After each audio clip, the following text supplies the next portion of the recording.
Hello, everyone. I'm Brandy Havens with the Center for Women's Leadership at the Forbes School of Business and Technology at the University of Arizona Global Campus. We are absolutely delighted that you've decided to join us today for a very special and unique event. We are extraordinarily fortunate to have with us today Madam President Kolinda Grabar-Kitarovich. She's joining us for a special fireside chat where she will be sharing her remarkable experience and insight on topics such as leadership, foreign affairs, and global issues. I'll tell you more about her background in just a moment. But first, we're going to enjoy some welcoming remarks from Bob Doherty, our Dean at the Forbes School of Business and Technology. He's an experienced executive leader who has served on more than 24 corporate boards. He regularly advises private equity firms and institutional investors and serves as an expert on corporate governance. Just over a year ago, he envisioned a Center for Women's Leadership where we could engage in scholarly research, gain a better understanding of the issues and obstacles that women face, and promote gender equity in business. On behalf of everyone at the CWL, we are grateful for his vision, for his persistence, and for his continued support and leadership. It is my pleasure to welcome Bob Doherty. Thank you, Brandy. That was very kind of you. And it's my pleasure to welcome everyone to today's special event. As Brandy shared, the Center for Women's Leadership was launched just over a year ago, and I've had the good fortune to watch it grow, evolve, and thrive. We've welcomed to this stage business leaders, entrepreneurs, pioneers, activists, researchers, scholars, and world leaders. And today is no exception. It is really our esteemed guest, as Brandy shared, is Madam President Kolinda Grabar-Kitarovich, which hopefully I pronounced that properly, the first female president of the Republic of Croatia and the first female assistant general of NATO. I've actually had the good fortune of going to Croatia several times and toured the Tesla Museum in Zagreb. And so maybe many of our students think of Tesla as Elon Musk's car company, but Nikola Tesla was truly one of the biggest minds of the last 300 years, and certainly a rival to Thomas Edison and a proud Croatian. So we welcome you, and you've been gracious enough to join us for a fireside chat. And I think for all of our students and people who are attending, I think you're going to hear a very unique perspective and insights of what it means to be a female global leader. So on behalf of everyone at the Forbes School of Business and Technology, my sincerest welcome, Madam President. Thank you very much. Dober dan. Dober dan. Thank you so much, Dean Doherty. Now it is my honor and privilege to introduce our distinguished guest today, Madam President Kolinda Grabar-Kitarovich. She served as the fourth and first female president of the Republic of Croatia, the first female assistant secretary general of NATO, and Croatia's first female minister of foreign affairs and ambassador to the United States.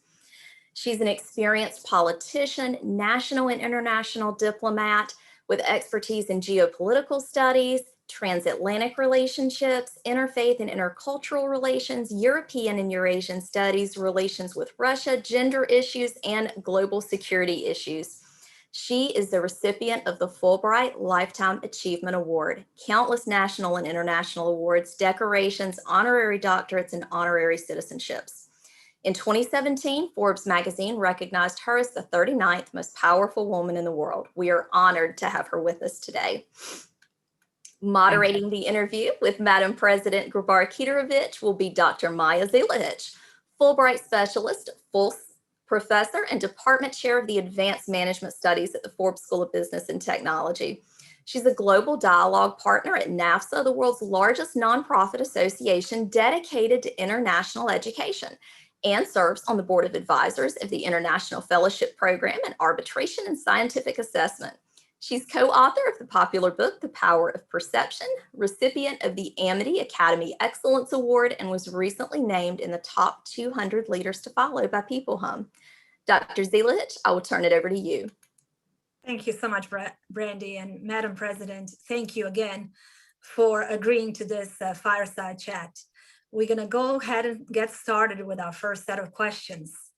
During the pandemic, women leaders have received particular notice for their competence in systematically controlling the spread of the virus, and also for their compassion, their empathy, their authenticity in the way they've led. Do you find that there is more acceptance for authenticity and compassion in leadership, or is this unique to the pandemic? Well, thank you, Maya. And first of all, I would like to thank you all for inviting me. It is a special pleasure and an honor to participate in today's chat.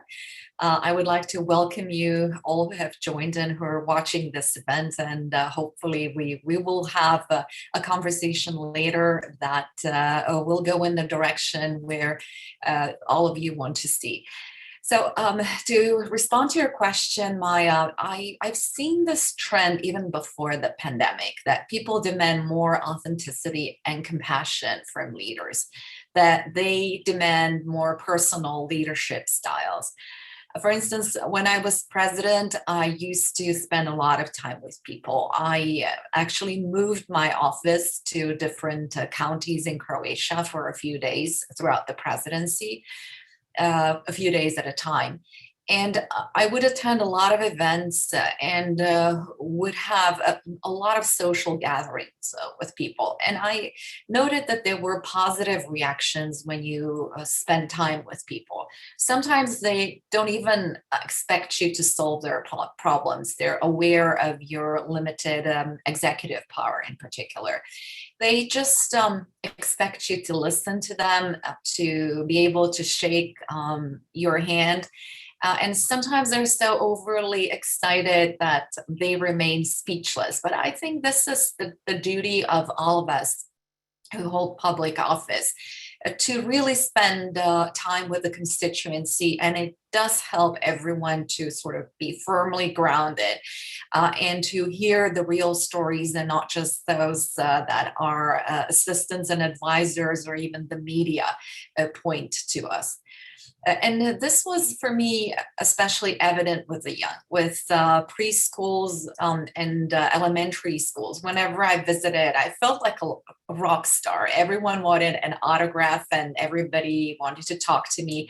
And it felt very encouraging that I saw that it was a motivational factor for all of them. That somebody from a modest background like I can ultimately become president. Well, media often wrongly labels this as astratization of politics or even populism, although we have to distinguish between populism in approach, which is being among the people, and populism in substance, which is manipulating with emotions, especially base emotions and dissatisfaction of people with politics in order to have some personal, political, or other gain.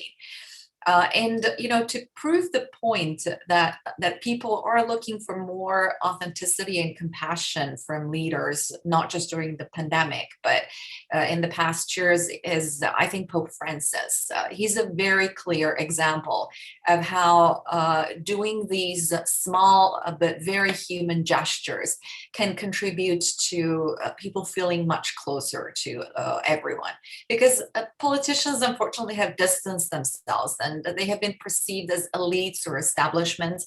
And we see more resistance and distrust towards establishments, especially among the young people. And we know that distrust is corrosive for human relationships and for democracies, which are based on trust and voluntary participation and compliance with the democratic rules by citizens. It depends on voluntary citizen participation. And this is unfortunately reflected in elections. Young people either don't come out and vote, or the elections become votes not for, but rather against something or someone. And in this way, we often choose unknown, make unknown or risky choices just because the candidates are not perceived as part of the establishment. And I was speaking about COVID-19 pandemic. Obviously, women have been disproportionately affected. They have been on the first line as medical workers and as humanitarian responders. They have increased obligations as family caretakers, which often forces them to quit their jobs. The pandemic has increased socioeconomic gaps within and among societies, which is based on the availability and quality of internet connection, on the number and quality of electronic and smart devices that are available at any particular home. And women, in particular mothers, will always give an advantage to their children who have to attend school online, or to their husbands who work, etc. We've seen lack of donor financing in conflict areas and areas of temporary settlements, such as refugee camps, etc. We have seen lack of financing for micro and small and medium-sized enterprises and startups, which is particularly important in developing countries and low and medium income countries. And we have seen increase in domestic violence. And I'm afraid that all of these will adversely affect leadership as well, including women leadership and the number of women in high positions in business, politics, and in life in general. And I believe that the pandemic has desocialized us. And I can't wait for the time that when we go back to in-person events and when we socialize more and we sort of resume the human touch and contact that I believe every one of us as an individual is really seeking. Absolutely. I don't think anything can replace a cup of coffee with a friend. Oh, No, absolutely. I no. mean, during these online events, when you have a coffee break, you go to your own kitchen and make your own coffee. And that's not the point of coffee breaks. Yeah. Socializing Yeah. should be the point. Absolutely. You mentioned several huge issues, such as the domestic violence. When it comes to the gender gap as far as the pay, we've noticed across the world that more women were leaving the workforce as a result of this pandemic. So a lot of different issues that we've encountered. So I'm glad that we've touched upon some, and we're going to talk about some more pertaining to that impact of pandemic when it comes to global issues. The next question has to do with the fact that you were elected as a member of the International Olympic Committee. What is the importance of sports when it comes to inspiring future women leaders? And are women well represented in the leadership structure of world sports? Well, sport is definitely one of the most powerful platforms for promoting gender equality and empowering women and girls. In sport, we have real heroes as opposed to fictional or virtual heroes. And these heroes prove that hard work pays off. And sport provide a platform, a world stage for that success to be seen and promoted. And that is especially important for women and girls. Now, I think we've made great strides in terms of placing women in the management of sport. In the International Olympic Committee, for instance, we've made great progress in promoting gender equality in terms of balancing the total number of athletes participating at the Games, in offering leadership development, advocacy, and awareness campaigns, and more recently, appointing more women to leadership roles within the administration and governance. And the priority of gender equality is reaffirmed in the Olympic Agenda 2020, specifically Recommendation 11. And I really have to give credit to the IOC president, Thomas Bach, who was just recently reelected. He has done so much himself. He places a huge emphasis on gender equality. He has increased the percentage of women in the IOC by proposing more women, including myself, to be elected to the IOC, to be elected to the executive board and on committees of the IOC. And we, for the first time now, have a female vice president of the IOC who was elected. And when it comes to the Tokyo Olympics, even though we witnessed an ugly situation a couple of months ago when the former president of the Tokyo 2020 organizing committee made completely inappropriate remarks about women, saying that women talk too much and should not be included on the board. And he was later pressured to resign. Now, a former minister of sports, a woman, Seiko Hashimoto, was appointed as the new head of the Tokyo 2020 organizing committee, and the number of women on the committee increased to 42%, which is, I would say, a good number, but we should strive for complete balance. Tokyo will be the first ever gender balanced Olympic Games in history, with almost 49% of female participants. Full parity of 50 participants will be achieved in Paris and later on in Los Angeles. And when it comes to the Paralympic Games that will follow in Tokyo, more than 40% of participants will be female. Also, rules have been changed now for Tokyo, so that during the opening ceremony, there can be two persons, one a female and one male, carrying the national flag, which is quite a groundbreaking change, I would say, for the flag bearers. And all 206 National Olympic Committees will have at least one male and one female participant in case of small teams, and hopefully a lot more on their team when it comes to bigger countries. There will also be more of these mixed events for women, for both women and men to participate. 9 more than at Rio, which would bring the overall number to about 18. However, of course, problems persist with respect to female participation in sports. We see that the interest for women's sports is lower, the visibility is lower, there are fewer competition opportunities. We see that the media interest and broadcasting interest is not high enough, which also reflects financing and sponsorship for female teams. And, ultimately, we need a change of attitudes, because when people look at female sports persons in sports, they focus on lack of quality, physical strength, speed, and endurance, rather than focusing on the point, and that is this positive competition and the hard work that they have put in these sports, and then in time develop appreciation for female participation in sports. And for that, of course, we will work towards placing more female candidates in the management structures at all levels as well. Well, we're looking forward to the Olympic Games, and we're also looking forward to witnessing all of those changes. It does appear that bad actions of one person actually inspired others to make some significant changes. So we're very glad to hear that.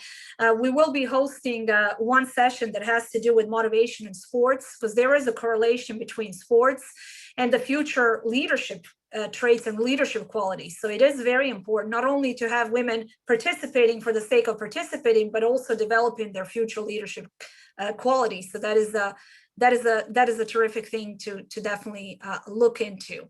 The next question, we're switching topics ever so slightly. You've held a number of very, very important and high-profile leadership roles in your life. As Brandy mentioned, you were the first female president of your country, first female assistant general for NATO, to name just a few. When you think back on your experiences, what have you been experiencing as some of those unique challenges that have faced women leaders? And your insights, if you wouldn't mind sharing those, how did you overcome those challenges? Yes, well, just to refer briefly to the previous question, I have seen with my own children how much sport really does help with personal development, with focus, with ambition, and it translates into academic achievements as well. And later on, I would say in positive goals in life. So by all means, sports should be encouraged. And as a matter of fact, for me, sport was one of the things that as a girl, I played with boys. It's one of the aspects that really encouraged my perception of myself as somebody who's equal to those boys, as I could play equally well at all of their games, including football or soccer, as you call it here in the US. And I could outrun most of them. If need be, I could also wrestle with some of them. So, sometimes I would come back home in the evening covered in mud, and my mother would tell me, you're a girl, you should be more responsible than those boys. And as much as I resisted the thought of me being a girl and thus in any way different, unfortunately, throughout my life, I learned that part, you should be more responsible, does come into play. Unfortunately, women still have to work harder, put in a lot more effort, probably have more academic achievements, etc., in order to be perceived as equally competent as men. And gender prejudice, unfortunately, comes in different forms and expressions. In my case, for instance, when talking about academic achievements, apart from the PhD, which is still pending, when you look at my resume, definitely my scholastic achievements and academic achievements are greater than those of my predecessors. However, unfortunately, you're still looked at through a different pair of spectacles when you're a woman. A pair of spectacles or lenses that seem to distort vision by sharpening the physical features and blurring the professional capacities. So when I was starting out as diplomat, I worked in the deputy minister's office together with a male colleague. And we were of equal rank. But of course, everybody confused me to be a secretary or a personal assistant. I was restricted from many activities because of potential rumors that could break out if I traveled with my boss. Unfortunately, sometimes you are reduced to that. People, when it comes to women, it happens to me even today. When I was elected on the IOC, everybody was looking for the male person who was behind it and who pushed me or helped me to achieve that goal. So they would name all sorts of persons that actually had nothing to do with it. When I was starting my career again, with a lack of social media, you're not that well known. So when Yakov and I would attend receptions, people would automatically extend their hand for a handshake first to him. And then, he was always very fair and he would say, no, she's the boss. She's the diplomat. So please introduce yourself to her first. As Minister of Foreign Affairs, I guess at that time in Croatia, there was less misogyny, or I experienced less misogyny than I did as president. And I have to say that NATO was probably the most collaborative environment where I was discriminated more as a civilian in some aspects than as a woman. And everybody was actually very, very careful to look at gender equality and to treat me in the same way as everybody else. But, in addition to the usual frustrations that politicians face, female politicians face, misogyny, sensationalism, fake news, trolls, misinterpretation, and being taken out of context. So shortly before my first election, somebody came up with a so-called Plan Barbie. It was full of nonsense that nobody believed, but the point was not the content of the plan. The point was to frame the discussion and re-feminize a presidential candidate who was coming from NATO and was thus perceived as having made it in this typically male domain. Later on, there were a lot of bikini photos of other women posted online claiming it was me. And as a matter of fact, it cost me a meeting with a high religious official once, which I later learned from a journalist. There were a lot of cartoons portraying me dressed as Jane from those Tarzan movies, although I never did wear anything as skimpy as that. And this is just another way how they will try to reduce you to a frivolous, inconsequential, unimportant object. And it takes patience and perseverance to endure. And of course, support from others does help. Again, I never felt in any way inferior to men and never ever doubted, or as a matter of fact, never even thought about the fact that I'm a woman and that thus I should be treated in a different way.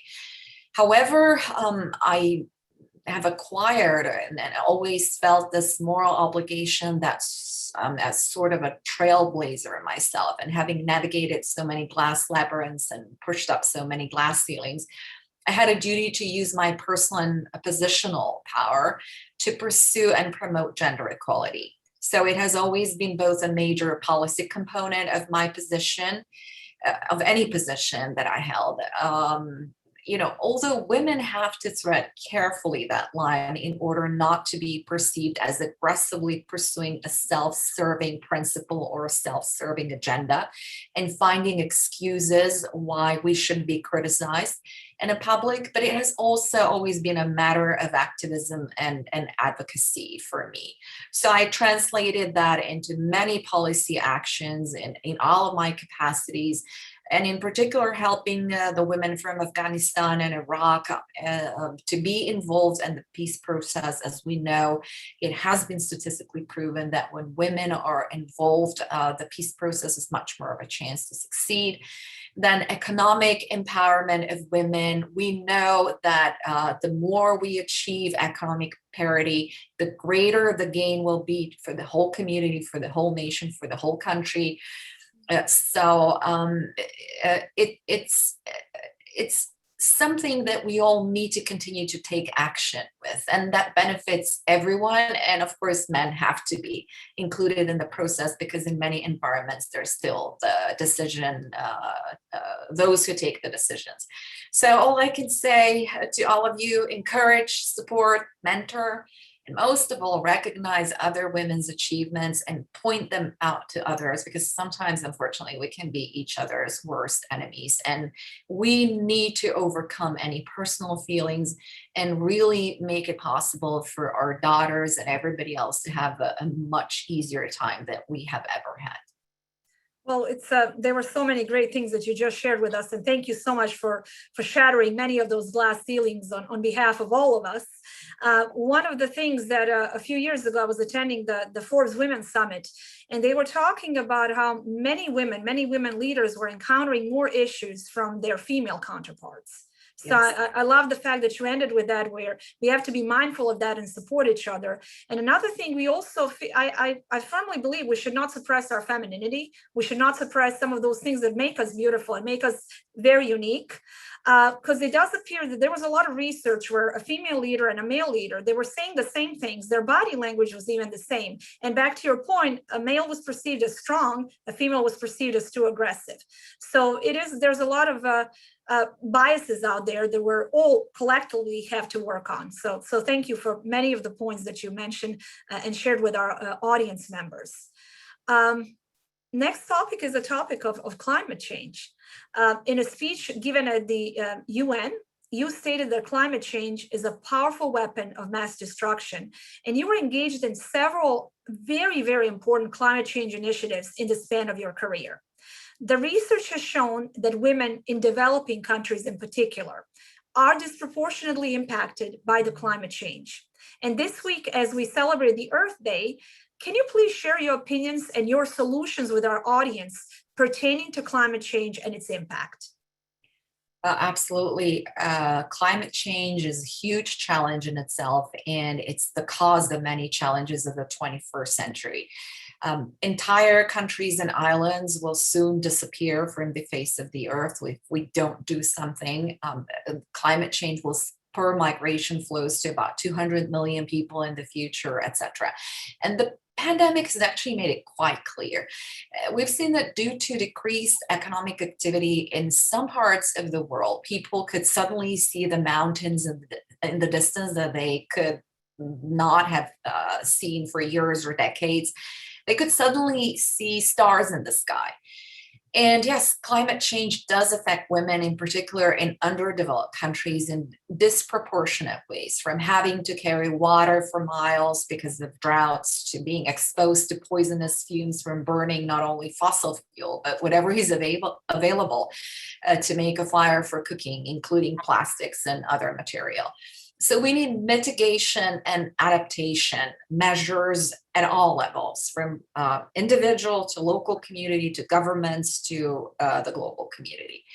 Mitigation measures, of course, come down to the goal of reducing net emissions of CO2 and other greenhouse gases by, for instance, replacing coal-fired power generation with renewable energy sources like solar and wind, etc. So the goal is to transition towards a low carbon and eventually a zero carbon emitting economy and lifestyle.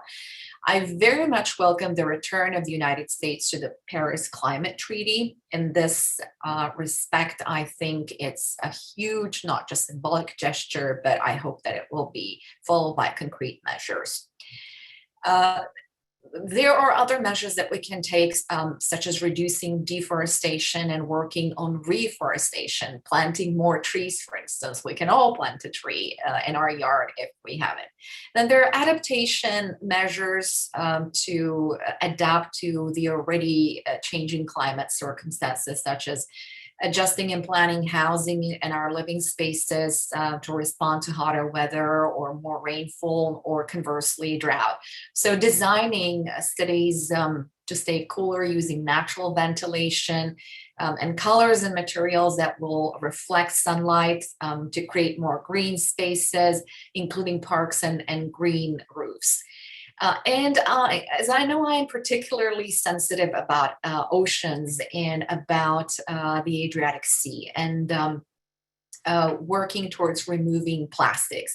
So I have singled out several initiatives in that sense, and one of them is the ocean cleanup. The first feasible method to rid the world's ocean of plastic and remove 50% of the Great Pacific Garbage Patch in just 5 years, which media called Pac-Man, and which was actually invented by the brilliant young Croatian scientist living in the Netherlands, Bojan Šlap.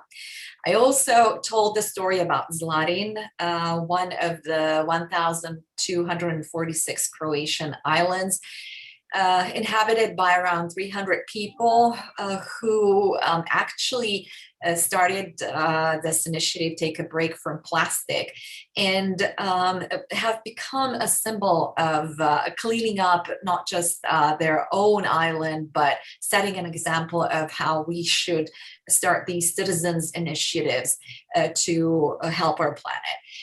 The International Olympic Committee also places a lot of emphasis on the sustainability of Olympic Games to make them climate neutral, planting trees and other action as well. And of course, we can all use small but very important gestures individually and at home, from recycling, conserving water, turning off the tap when we brush our teeth, be mindful of the quality and energy rating of our appliances, change the light bulbs, turn the light off, etc. So we need real action, and action that it inspires, to follow positive examples, but also to set examples ourselves. I think that a lot of times we think very big, and we're not in a positions of power where we can make actually big changes, as you're able to make some big changes. So a lot of our students are listening. So I'm so glad that you ended with some of those simple steps. I know I'm having trouble with my kids with turning off the lights all the time. So definitely something I'll make sure they listen to this recording to make sure they do the right thing. So thank you for that. During the 2019 Fulbright Lifetime Achievement Award ceremony, you tell a very beautiful story about the dreams you had as a child and how your life has taken you on some unexpected journeys. Our audience would love to hear some of that story, if you don't mind sharing. Also, we would love to know what you most enjoyed in this journey of yours, and where do you see yourself headed? Yeah, so that speech that you mentioned provoked the debate in Croatia about the Iron Curtain part, the futility of which I find very difficult to understand, as I feel no nostalgia towards the former system. Because regardless of where one formally draws the imaginary line and not an actual Iron Curtain, the fact remains that we unfortunately lived under an autocratic system that denied us a lot of freedoms, including freedom of speech, expression, and political pluralism that people elsewhere enjoyed.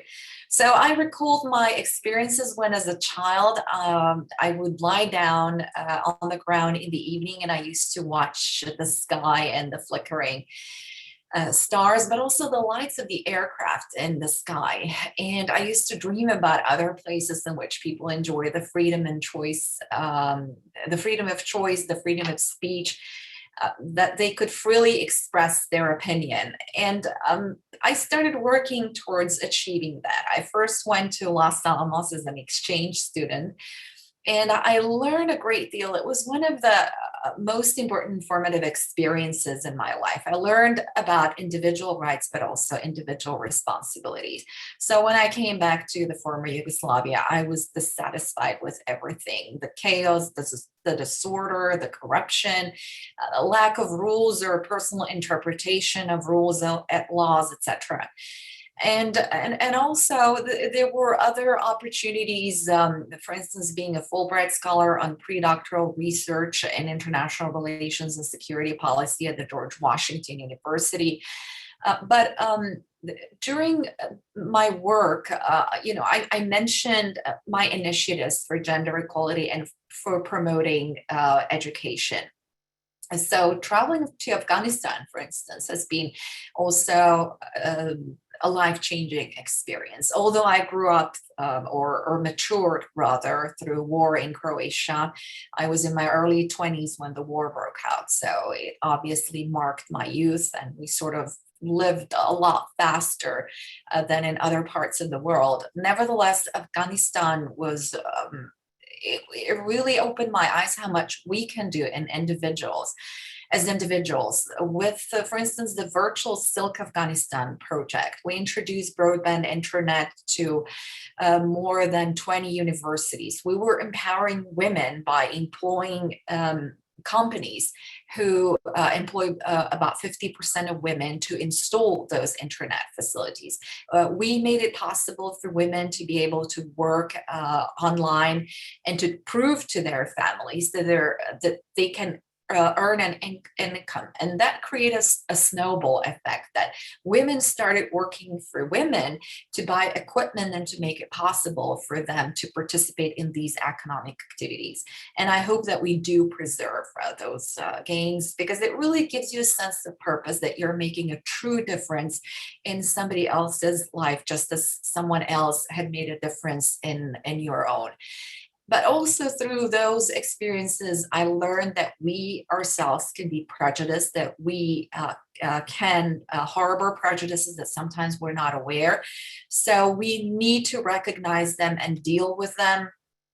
We always need to stay true to ourselves, and even when we have to change our goals in life, I think we need to stick to the values that we hold. And the most important values being that of respect, of loyalty, of respecting human dignity, and the rights of all, the universal rights of all, which cannot be qualified under any cultural or geographical any other domain. The values of hard work, of ambition, and of support of the community. Absolutely. We were born and raised in the same former country, from the same region. So I do agree with you that we ended up having to grow up a bit faster than our peers in different countries. But I think growing up in the area full of conflict and full of pain and sadness made us more appreciate what other women and men are going through in different regions. So I'm glad that you mentioned Afghanistan, and there's so many other regions through my travels that I encountered where women in particular suffer in these type of settings, in these type of situations. So thank you so much for mentioning that as well.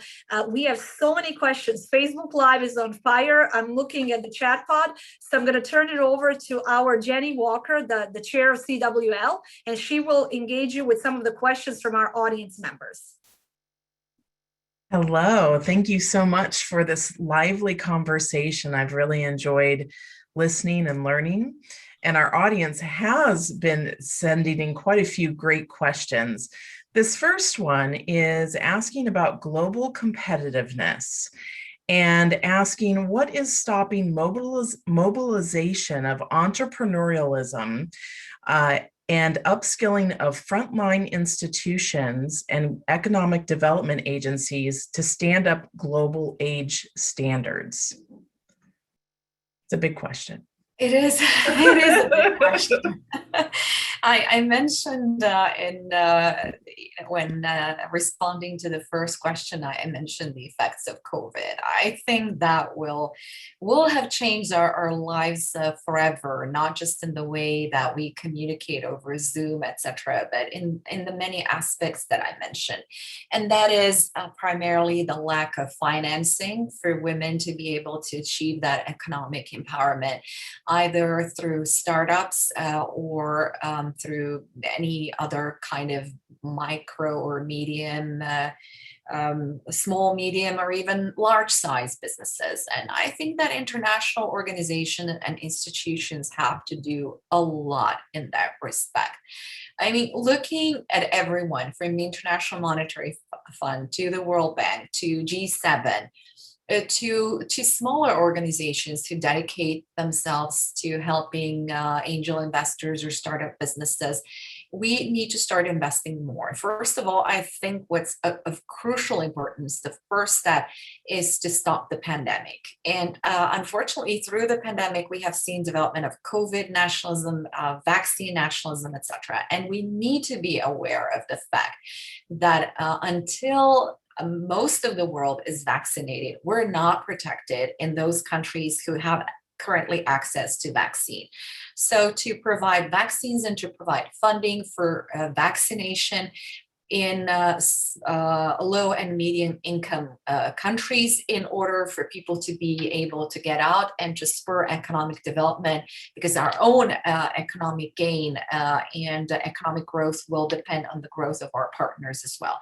And that concerns women a lot. In order to be able to get out of their homes, not to be family caretakers, but really to participate actively in economic life. We need to mentor more, we need to spread success stories, and we need to do a lot more in terms of networking between women and among women. And I think that we can use the opportunities that one of the positive aspects of COVID pandemic has been that it has proved to be sort of a catalyst for the processes that would have otherwise taken decades to complete, including digitalization, which can help women in isolated areas and everybody looking for economic opportunities and for education opportunities in isolated areas to be able to participate in global economy. Thank you. Yes, so many people in our audience are very interested in small business, and sometimes they're just afraid to start or don't know where to start. And this fall, we're actually launching through the Center for Women's Leadership a series from the Small Business Association to help those in our community do that. And so your words about the importance of support and examples of people succeeding in this area really resonates. Absolutely. Absolutely. Yeah. They're very important on the individual and on the community levels, as well as they contribute to not just self-awareness, but self-confidence of everyone, and including women. And currently, lack of financing is one of the biggest problems. And I hope that we will see more of the big, but also smaller institutions providing financing for people to be able to get into that adventure of starting their own business. It's not easy, but we say no risk, no profit. So we do have to take the risk of getting there. As the former president of Liberia, Johnson Sirleaf, said, if your dreams don't scare you, they're not big enough. So dream big. That's great advice. The next question is on this topic of insecurity and challenges. The question is, Madam President, how did you deal with psychological pressures that women in politics and diplomacy face? We're called emotional, and when we are not, we are provoked to become emotional just because we do our work well. How do you stay mentally fit? It's not easy. It really is not easy, but I think that saying, what doesn't kill you makes you strong eventually is true, although that eventually never happens soon enough or early enough. So you have to deal with that psychological pressure, because the media will try to derail you from your goals, and they will try to change you and your agenda. And as Maya has said, and I've said that on so many occasions, we don't have to look like men and dress like men and talk like men in order to be taken as seriously as men. And I think it's our responsibility to look at our femininity as a matter of fact that they have to take around the decision making table. Sometimes it can even be an advantage, because you're noticed easier, you look different, and you're remembered easier among all of those men. But also the problem is that, and you saw that, for instance, when Hillary Clinton ran for president, her female characteristics, feminine characteristics, were so exaggerated that she was basically ridiculed for being a woman, for her hairstyle, for the clothes that she was wearing, for the tone of her voice, for her gestures, for the pitch of her voice. And we just have to get all those men around the table used to that they accept it as a fact of life, that yes, biologically there are differences between us, but those biological differences do not make differences in our intellectual capacities or the ability to provide for results and success. Mentally, what I would do, I would just try to isolate myself and not look at that kind of media, and not look at the comments, which unfortunately are still not perceived as hate speech. And I will repeat what Hillary Clinton has said also on one occasion, that women's rights are human rights, because sometimes it's not perceived as such. What I encountered in Croatia, and I did not want to complain about that too much, because I did not want to be perceived as complaining that I would like some sort of preferential treatment. When the media would focus on issues like that, of course it did sting for a moment, but I learned to live with it. What I was always careful about, and what I pointed out to them, and I think what we need to teach the media around the world, is that it's completely unacceptable to offend women based on feminine characteristics, just as it is inappropriate and unacceptable to offend anybody because of their religious, ethnic, or any other background. I think that we still have not arrived to that. And I always thought that, okay, I'm fine, I can deal with any kind of insult, but what kind of precedents are we setting in society? You see young boys, you see other men, they look at the president, she's protected in any way, and they can offend her. So, I can also do the same to my peers, to other girls at school, or in relationships. And unfortunately, in Croatia, we still have polling data that prove that a large percentage of girls think that it's okay for a man to hit a woman or to complain to her because of inappropriate behavior or inappropriate clothing or anything else that they think is inviting for that kind of reaction. And that is completely wrong. I think there's still such a long way ahead of us to working with the media and educating them to stop with those practices and to create the kind of environment that will accept women as equal to men in every respect.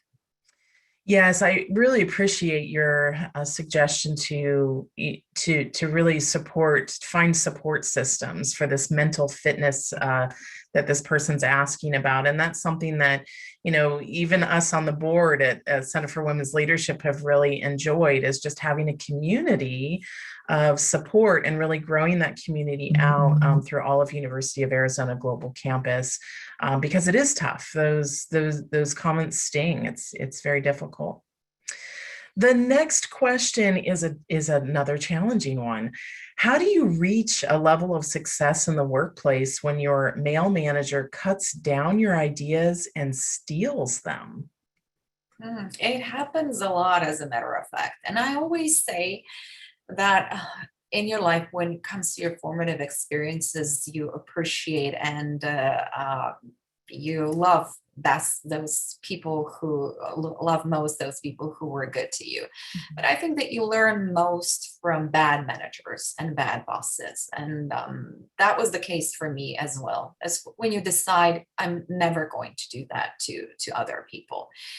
And it often happens that around the table, and this is why it's important for women to recognize other women's achievements. You know, you're having a meeting and a woman proposes a certain idea, which is picked up by other men. And by the end of the meeting, it turns out that there's a certain male person who's to be credited with the idea. It does happen a lot. That's why it's important for women around the table and men around the table to refer to the person whose idea it was to begin with originally. And this is also what I said, that sometimes we can be unfortunately worst enemies to each other when we don't do that. It was Madeleine Albright, I think, who said that there is a special place in hell for women who do that to other women, which perhaps is a little bit on the extreme, but nevertheless, it was necessary during the time when she was Secretary of State to give a statement that will provoke public reaction and public thinking. So the providing that network of support, and I know that it's very difficult to stand up to your own boss because they are the ones who are in the position of power. And sometimes it's difficult to argue with them. You're afraid of your job. This is why a lot of sexual harassment happens, unfortunately, as well. And that's why it's so important to bring this to attention by colleagues and other peers, to bring that to the attention of the boss's boss, and to really give credit to those women whose original idea or whose project it was. Such a powerful moment when someone is reinforcing and promoting the value of someone's ideas. I love that. We have a couple of questions related to people who would just love to come and work with you. So I'd like to share. I'm happy to hear that. Happy to hear that. And someone says, what a treat to hear your experiences and beautiful wisdom. At the start of this webinar, you mentioned that people tend to vote more against someone or something versus for someone or something. What is your advice to young people to stand for versus against a cause or platform and take action? Oh, absolutely. Well, first of all, get informed, get involved.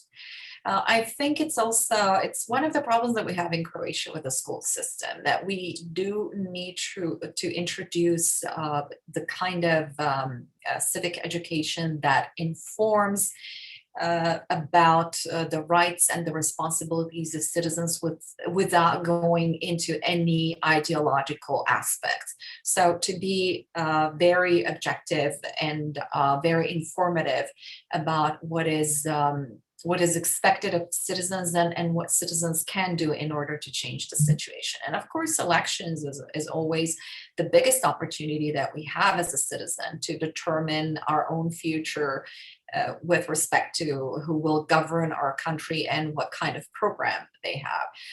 So my advice would also be, don't be stirred by those base feelings, people who provide criticism only, and they don't provide ideas and solutions.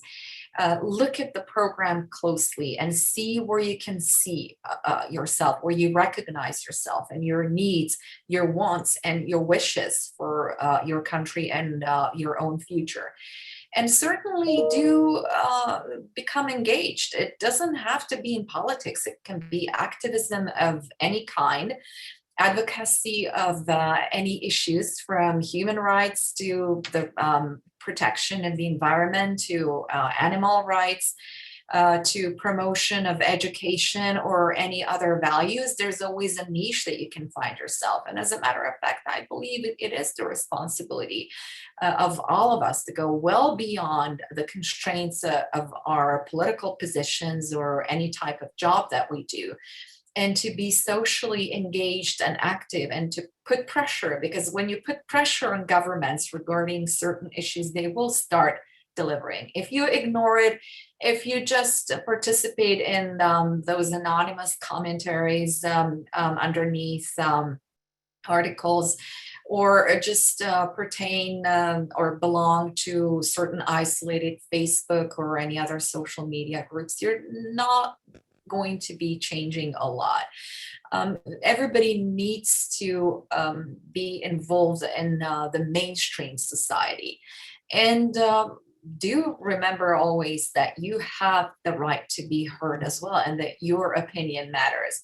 And, looking at young people, perhaps it's a bit funny, but I think Dr. Seuss and his work is very instructive. And I used to read that a lot to my own children, from Oh, the Places You'll Go to Horton Hears a Who. And do remember what Horton says, a person's a person, no matter how small.